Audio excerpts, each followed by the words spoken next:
একজন মাছ ধরতে গেছে বিলে। আমার এলাকায় যে শীতের সিজনে বিলি যখন পানি কমে যায়, ওই আতায় আতায় মাছ ধরে, শৈল মাছ, টাকি মাছ, কই মাছ, শিং মাছ, মাগুর মাছ, এইগুলো আতায় আতায় ধরে। বিল বুড়িয়ে সকালে যায় আর সন্ধ্যে পর্যন্ত ধরে। ওই মাছ রাখার জন্য একটা পাত্র নিয়ে যায়, বাঁশের বেতি দিয়ে তৈরি করা পাত্রটা। আমার দেশে কয় খাইলই, আপনাদের দেশে কি কয় জানি? খাইলই কয়, হ্যাঁ। ও খাইলই নিয়ে যায়, সারাদিন মাছ ধরে খাইলের মধ্যে থই, সারাদিন মাছ ধরে আর খাইলের মধ্যে থই, ঠিক না? কিন্তু খাইলই যেটা নিয়ে গেছে ওটা তলি হইলো হুটো। সারাদিন মাছ ধরছে সকালের থেকে সন্ধ্যে পর্যন্ত। মাছ তো সন্ধ্যের সময় সবগুলোই ভাবে নাকি? হ্যাঁ, একটাও ভাবে না।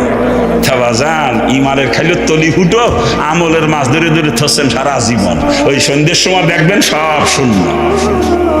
কি কথা ঠিক কিনা? আগে ইমানকে ঠিক করেন, আগে ইমানকে ঠিক করেন, ইমানকে শিরিক মুক্ত করেন। অল্প আমল আপনাকে জান্নাতে নিয়ে চলে যাবে, অল্প আমল। কি কথা ঠিক কিনা? ধরে বলেন ঠিক কিনা? যিনি আগে ইমানি রোগের ট্রিটমেন্ট করতেছি, এরপর আমলের রোগের ট্রিটমেন্ট হবে ইনশাআল্লাহ। তা ফেরেশতাদেরকে দেখছেন কেউ কোনোদিন? ফেরেশতারাও গায়েবে, ফেরেশতারাও গায়েবে। কবরও তো গেছেন 2-4 বার নাকি? তাও জান নাই, তো কবরও গায়েবে।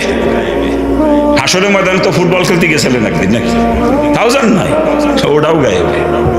আর পুলসিরাত তো কতবারই পার হলেন নাকি? কা একবারও পারেন না, একবারও না, ও গায়েবে।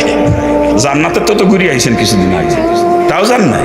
জাহান্নামে সব গায়েবে, সব গায়েবে। আর এই গায়েবের যত খবর নবী রাসূলুল্লাহ নিয়ে আসছে, এই খবরকে বিশ্বাস করার নাম হচ্ছে ঈমান।